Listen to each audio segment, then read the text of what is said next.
안녕하세요, 여러분. 중년의 건강, 파트너 건강은 늘 도망가입니다. 여러분은 어릴 때 밥 먹고 바로 누우면 소가 된다는 말 많이 들어보셨죠? 그리고 역류성 식도염 생긴다고 밥 먹자마자 벌떡 일어나서 설거지를 하거나 산책 나가시는 분들 정말 많으실 겁니다. 그런데 60세가 넘으면 이 상식이 오히려 내 뇌를 죽이는 독이 될 수도 있다는 사실 알고 계셨나요? 식사 후에 무리하게 움직였다가 뇌로 가는 피가 부족해져서 어지럼증을 느끼거나 심하면 실신하고 뇌졸중까지 오는 경우가 생각보다 너무나 많습니다. 의사들은 오히려 특정 질환이 있는 중년들에게는 밥 먹고 딱 10분만 누워 있는 것이 뇌세포를 살리는 보약보다 좋은 습관이라고 말합니다. 오늘 영상을 끝까지 보시면 남들이 다 나쁘다고 했던 눕는 습관이 왜 뇌를 살리는지, 그리고 식후에 뇌를 젊게 만드는 결정적인 습관 세 가지가 무엇인지 확실하게 배우시게 될 겁니다. 본격적인 이야기에 앞서 여러분께 질문 하나 드릴게요. 여러분은 밥 먹고 나서 바로 움직이시나요? 아니면 소파나 침대에 좀 누워 계시나요? 1번 소화시키려고 바로 걷거나 움직인다. 2번 노곤해서 일단 눕고 본다. 여러분의 습관을 지금 댓글로 남겨주세요. 1번이라고 해서 무조건 좋은 것도 2번이라고 해서 무조건 나쁜 것도 아닙니다. 오늘 그 정답을 알려드릴게요. 잠시만요. 본격적인 정보를 드리기 전에 혹시 아직 구독하지 않으셨다면 여러분의 뇌 건강을 위해 지금 구독 버튼 한 번만 꼭 눌러주세요. 깜빡거리는 기억력을 붙잡고 100세까지 총명하게 사실 수 있는 비결을 매일매일 가장 먼저 챙겨드리겠습니다. 그럼 이제 뇌를 살려낸 기적의 식후 습관 이야기를 시작하겠습니다. 첫 번째 이야기입니다. 식후 15분 머리를 높게 하고 잠시 누워 있으면 뇌 혈류량이 폭발적으로 늘어납니다. 우리가 밥을 먹으면 소화를 시키기 위해 온몸에 피가 위장으로 몰립니다. 젊을 때는 혈관이 튼튼해서 위장으로 피가 몰려도 뇌로 가는 피를 일정하게 유지할 수 있습니다. 하지만 나이가 들면 자율신경 기능이 떨어져서 위장으로 피가 쏠리는 순간 뇌에는 피가 돌지 않는 식후, 저혈압이 발생합니다. 밥 먹고 나면 유난히 졸리고 어지럽고 머리가 멍해지는 증상이 바로 뇌가 숨을 못 쉬고 있다는 증거입니다.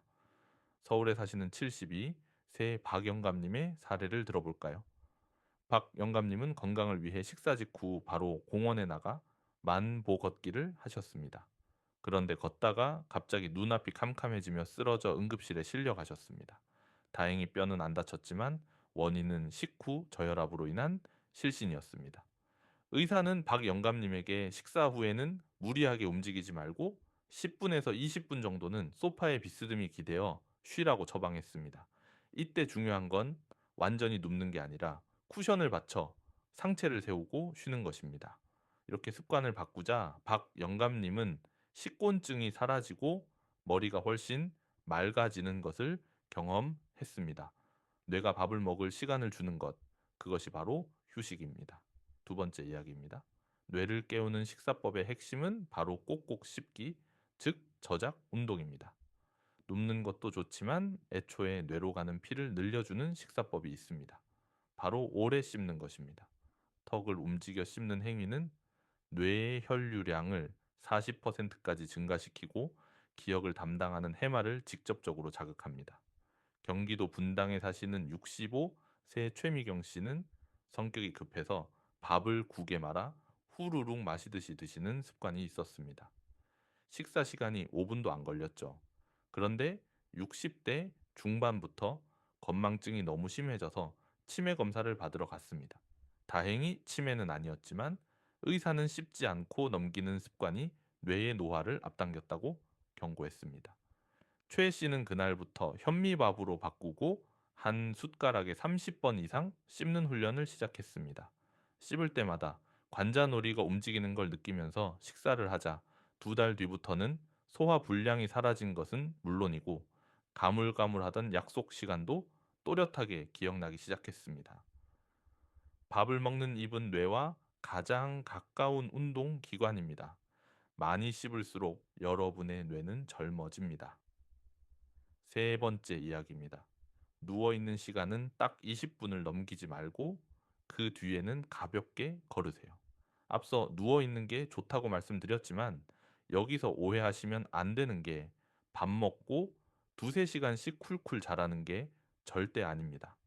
딱 15분에서 20분 정도 뇌에 피를 공급해 주는 휴식을 취한 뒤에는 반드시 일어나서 가볍게 움직여야 혈당이 오르는 것을 막을 수 있습니다. 인천에 사시는 68세 정민수 씨는 밥 먹고 눕는 게 좋다는 말을 듣고 식사 후에 아예 낮잠을 2시간씩 주무셨습니다. 그랬더니 뇌는 맑아지는 게 아니라 오히려 더 멍하고 살만 뒤룩뒤룩 찌게 되었습니다. 당뇨 수치도 나빠졌죠. 전문가의 조언으로 정 씨는 식후 15분은 소파에 앉아 편안하게 명상을 하고 그 이후에는 자리에서 일어나 집안을 천천히 걷거나 가벼운 설거지를 시작했습니다. 이렇게 휴식과 활동의 황금 비율을 맞추자 식후 혈당 스파이크도 잡고 뇌 건강도 챙기는 일석이조의 효과를 얻었습니다. 누워 있는 건 잠을 자려는 게 아니라 뇌를 충전하기 위함이라는 것을 명심하세요. 네 번째 이야기입니다. 뇌를 살리려면 식후 커피 대신 식후 물 한 잔을 드세요. 많은 분들이 식사 후에 개운하다며 믹스 커피나 진한 아메리카노를 드십니다. 하지만 식사 직후 마시는 커피 속의 카페인과 탄닌은 섭취한 영양소, 특히 철분의 흡수를 방해합니다. 철분이 부족하면 뇌로 산소를 나르는 적혈구가 만들어지지 않아 뇌에 빈혈이 생깁니다. 대전에 사시는 70세 김정자 할머니는 밥 먹고 믹스 커피를 안 마시면 소화가 안 된다고 하셨습니다. 하지만 늘 어지럽고 두통을 달고 사셨죠. 병원 검사 결과 만성 철분 결핍성 빈혈이었습니다. 할머니는 식후 커피를 끊고 대신 미지근한 물 반 잔을 천천히 마시는 습관을 들였습니다. 물은 혈액 순환을 돕고 소화를 촉진합니다.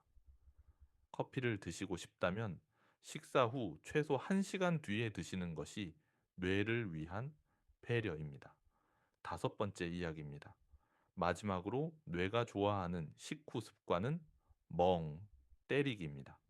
요즘은 밥 먹고 나서도 바로 스마트폰을 보거나 TV를 보며 뇌를 혹사시키는 분들이 많습니다. 위장도 소화시킬 시간이 필요하듯 뇌도 정보 소화를 멈추고 쉴 시간이 필요합니다. 식후에 아무 생각 없이 창밖을 보거나 눈을 감고 명상을 하는 멍 때리기는 뇌의 기본 모드인 디폴트 모드 네트워크를 활성화하여 뇌의 피로를 씻어내고 창의력을 높여줍니다. 부산의 63세 이철호 씨는 식사 중에도 식사 후에도 항상 주식 차트를 보거나 뉴스를 검색했습니다. 그러다 보니 밥을 먹어도 소화가 안 되고 머리는 늘 무거웠습니다. 아내의 권유로 식사 후 10분 동안은 스마트폰을 내려놓고 베란다 화초를 보며 멍하니 있는 시간을 가졌습니다.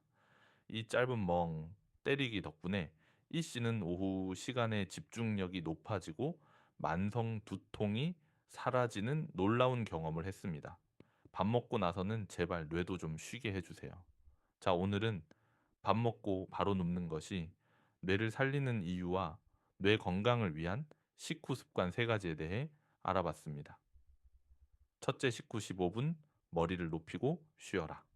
둘째, 꼭꼭 씹어서 뇌 혈류를 늘려라. 셋째, 꿀잠이 아니라 휴식 후 가볍게 움직여라. 이 세 가지만 지키셔도 여러분의 뇌는 매일매일 다시 태어납니다. 단 역류성 식도염이 아주 심하신 분들은 완전히 눕지 마시고 소파에 기대 앉는 정도로 조절하시는 게 좋습니다. 아까 처음에 밥 먹고 바로 움직인다고 댓글 다신 분들 계시죠? 만약 움직일 때 어지럽거나 졸음이 쏟아진다면 내 몸이 보내는 휴식 신호입니다. 오늘부터는 죄책감 갖지 마시고 당당하게 딱 15분만 누워서 뇌를 충전해 보세요. 오늘 영상이 도움이 되셨다면 식사하고 바로 눕는다고 구박받는 남편이나 아내에게 꼭 공유해 주셔서 서로의 건강을 챙겨 주셨으면 좋겠습니다. 다음 영상에서도 여러분의 활기찬 노후를 위한 알찬 정보를 가지고 돌아오겠습니다. 여러분의 총명한 뇌를 응원합니다. 건강은 늘 도망가 채널 구독과 좋아요 잊지 마세요. 감사합니다.